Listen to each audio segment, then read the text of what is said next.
Hello students, आज हम शुरुआत करने जा रहे हैं कक्षा 12वीं के गणित की, जिसमें हम चैप्टर 3 को आज लेने जा रहे हैं, जिसका नाम है मैट्रिक्स। मैट्रिक्स को बोलते हैं हिंदी में क्या? अवयव। अब अवयव क्या होता है? सबसे पहले मैं अवयव का आपको साइन बताता हूँ। इस प्रकार से अवयव का अपना एक साइन होता है ना, बड़ा जो कोष्टक होता है, इस प्रकार से अवयव का अपना एक साइन होता है। तो अवयव की परिभाषा क्या रहेगी? अवयव की परिभाषा यहाँ पर संख्याओं और फलनों को आयताकार रूप में व्यवस्थित करना क्या कहलाता है? अवयव बनाता है। अवयव इसकी सहायता से बनता है संख्याओं का। तो देखिए मैं यहाँ पर एग्जांपल लेता हूँ 1 2 3 5 7 9। ठीक, ये हमारे अवयव के साइन हो गए, जिसमें हमने 1 2 3 और 5 5 7 9 को हमने इसमें व्यवस्थित किया है।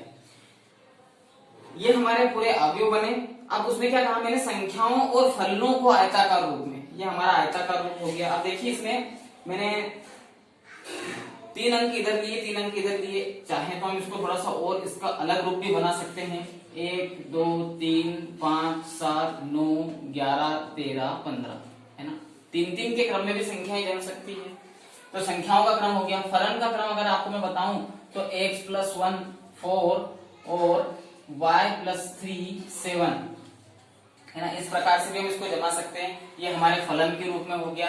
और थोड़ा सा और फलन अगर देखा जाए तो मैं इसको sin थीटा के cos थीटा के क्रम में भी लिख सकता हूँ। 1 tan थीटा, है ना? इस क्रम में भी इसको जमा सकता हूँ।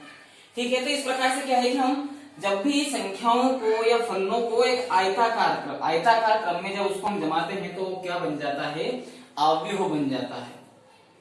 अब अवयव के बारे में सबसे पहले हम जानकारी इकट्ठा करते हैं कि अवयव किन किन ऑर्डर्स पर चलते हैं, क्या क्या इसकी शर्तें होती है, अवयव होता क्या है। सबसे पहले मैं आपको बता दूं कि अवयव जिस क्रम में व्यवस्थित होता है, इसमें रो और कॉलम दो ऐसे शब्द आते हैं, रो और कॉलम। रो यानी कि क्या होती है? रो यानी कि होती है पंक्ति, और कॉलम, कॉलम यानी कि आप समझते हैं स्तंभ, इनको बोलते हैं हम स्तंभ या बीम। कॉलम को हम क्या बोलते हैं? बीम भी बोल सकते हैं। अब पंक्ति, क्योंकि पंक्ति कैसी बनती है? बिल्कुल सीधी। तो 1 और 5 ये हमारी पहली पंक्ति बिल्कुल सीधी है।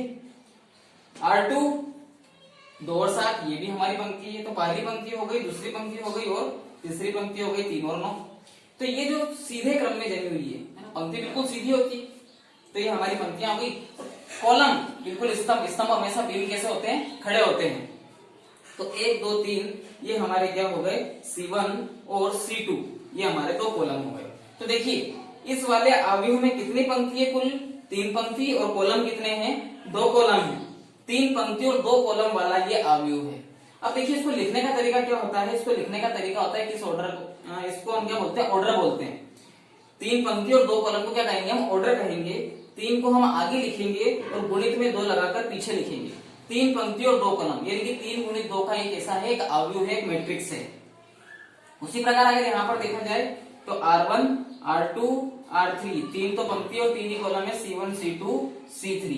तो इस प्रकार से ये कैसा है? 3 गुणित 3 का एक अवयव हो गया।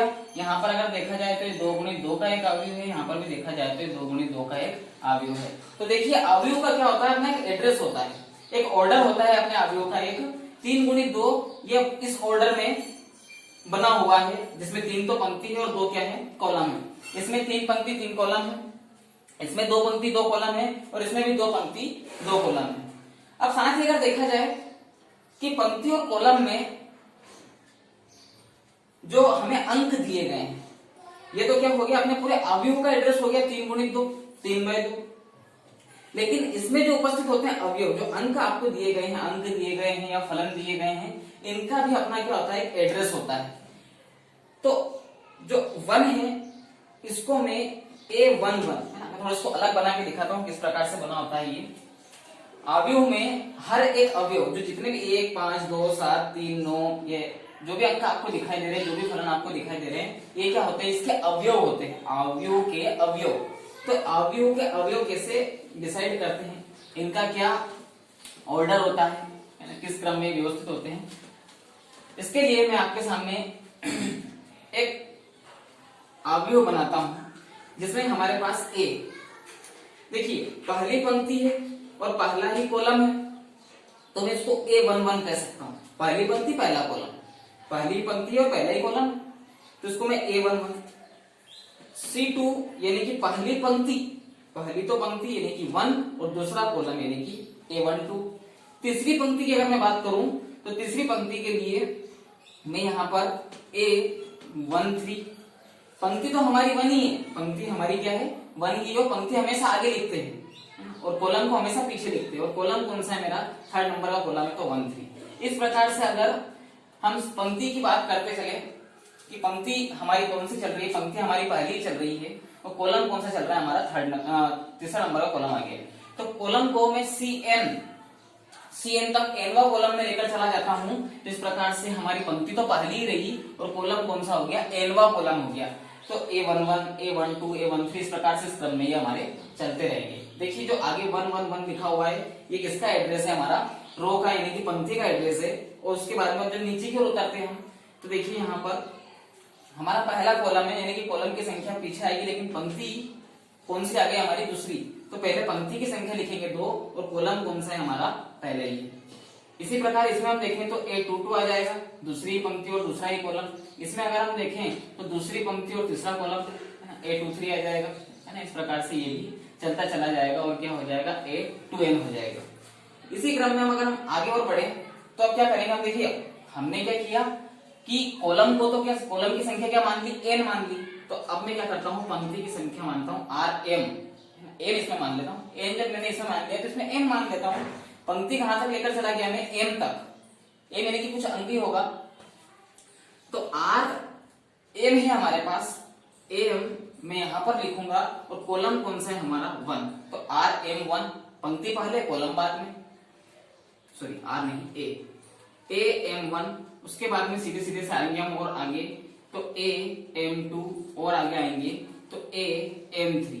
देखिए पंक्ति कौन सी है mवी पंक्ति, कॉलम कौन सा है पहला कॉलम, पंक्ति कौन सी है हमारी mवी पंक्ति, कॉलम कौन सा है दूसरा कॉलम। इस प्रकार से अगर देखा जाए लास्ट में तो A, अब यहाँ पर जरा ध्यान से देखना किस ऑर्डर में आता है, पंक्ति पहले पंक्ति आती है तो पंक्ति कौन सी हो जाएगी M और कॉलम कौन सा हो जाएगा M।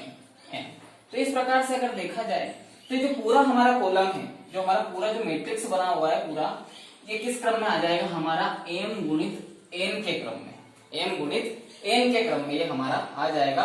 अगर इसको मैं शॉर्ट रूप में लिखूं तो शॉर्ट रूप में इसको मैं क्या लिख सकता हूं aij m गुणित n, aij m गुणित n। जहां अगर बात कही जाए कि इसकी लिमिट क्या है, तो जो i की लिमिट है, जो i का जो हमारा एड्रेस रहेगा, i की लिमिट कहां से कहां तक रहेगी, i चूंकि पंक्ति को डिनोट कर रहा है और पंक्ति के लिए क्या आएगा यहाँ पर m आएगा, तो 0 से लगाकर तो ये कहां तक जाएगा m तक। और अगर j की बात कही जाए तो ये 0 से लगाकर कहां तक जाएगा, सॉरी 0 नहीं 1 से लगाकर, क्योंकि 0 तो कोई एड्रेस होगा ही नहीं, 1 से लगाकर कहां तक जाएगा ये n तक जाएगा।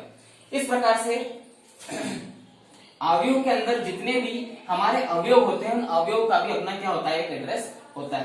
पूरे अवयव का एड्रेस क्या हो गया m गुणित n, लेकिन इस वाले a का एड्रेस क्या रहेगा, यहाँ पर कोई संख्या होगी, मान लीजिए 5 संख्या है, मैं आपसे पूछूं 5 का एड्रेस क्या है तो क्या बोलेंगे आप उसे A11 बोलेंगे।